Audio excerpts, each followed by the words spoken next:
Dr. Rinaldi, let's talk about heel spur. We hear so much about it, but I'm almost sure many of us don't really know what it means. Do you know what I mean? Explain it to us what it is and what treatments are available. And again, if there is something which a person can do to prevent it, maybe has a chance of preventing it or not getting it as fast, let us know that too. Well, the reason you've heard so much about heel spurs is probably one of the most common things podiatrists treat.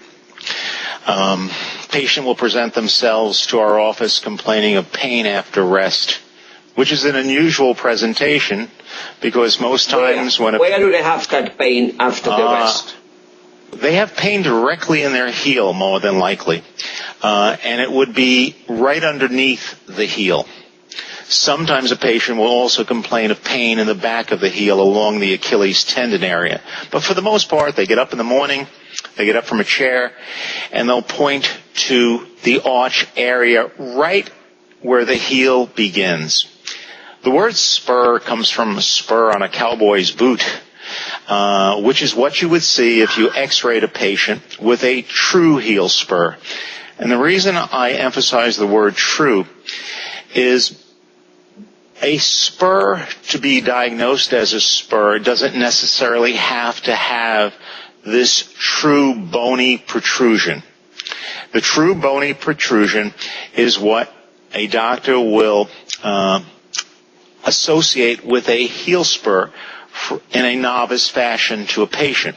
But most times, heel spurs are caused by the attachment to the heel, which is the muscle fascial belly.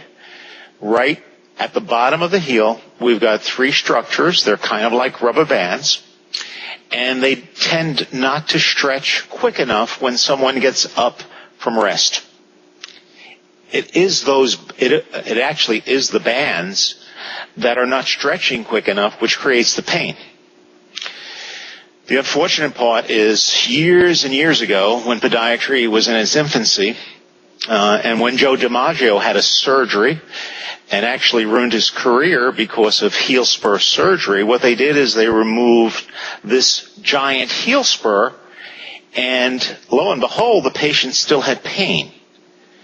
We tend to now know that most of the pain is associated with these very tight fascial bands, and if surgery is undertaken, it is mostly directed to this fascial band as opposed to the actual bone itself. I see. How is that done? How is the surgery done? Is that a surgery with some type of laser you go in, or is that the only way to do it, or is there some exercise, some creams? Is there other stuff also which not only masks the pain, but perhaps gets to the source and gets it away? Yeah, let me answer your question in a kind of backward fashion, and that is, the last thing would be surgery. The surgery itself can be many, many different types. It can be a cutting surgery, a traditional surgery, which is what Joe DiMaggio had many years ago. And the problem with that is, to get to that heel spur, you've got to go through many muscle bellies, and the rehabilitation for that is very difficult. There are surgeries that involve ultrasonic waves, the same way that kidney stones today are broken with these ultrasonic waves, which is a treatment for it. There are endoplasty procedures, a fancy name, almost like arthroscopic surgery, where we can go in with tiny little cuts made into the side of the heel, which can even be done in an office setting, as in our practice, or in a medical facility, an ambulatory surgical center, where you can visualize the small fascial bands and actually cut them under a magnifying telescopic lens. Those are the surgical procedures. And again, those surgeries are done when conservatively you cannot get the patient better. You mentioned and touched on lasers. Lasers are one of the treatments for heel spurs. The reason it's one of the treatments for heel spurs is because the lasers today can penetrate to the fascial area and decrease the inflammation in the fascia itself. You can introduce medicine, soluble steroids, insoluble steroids, that can dissolve at the area and reduce the inflammation around that fascial structure. Different forms of stretching exercises can be performed. And those exercises, because part of your question was how can you prevent a heel spur?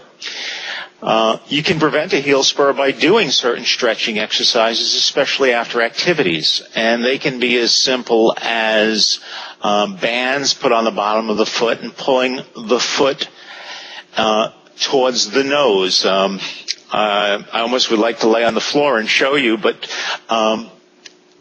those are ways that we can actually stretch the heel cord and stretch the fascial bands to reduce the possibility of fasciitis and heel spurs. Okay. All right. I mean, since you say that, you want to bend your foot towards the nose, isn't that what we do when we get a cramp in the leg? We'll try to do that. That usually relieves it. Is that the same kind of thing? Does it have anything to do with one or the other or not? Well, certainly that could be one of the ways people try to get rid of cramps other than running into the bathroom on a cold floor.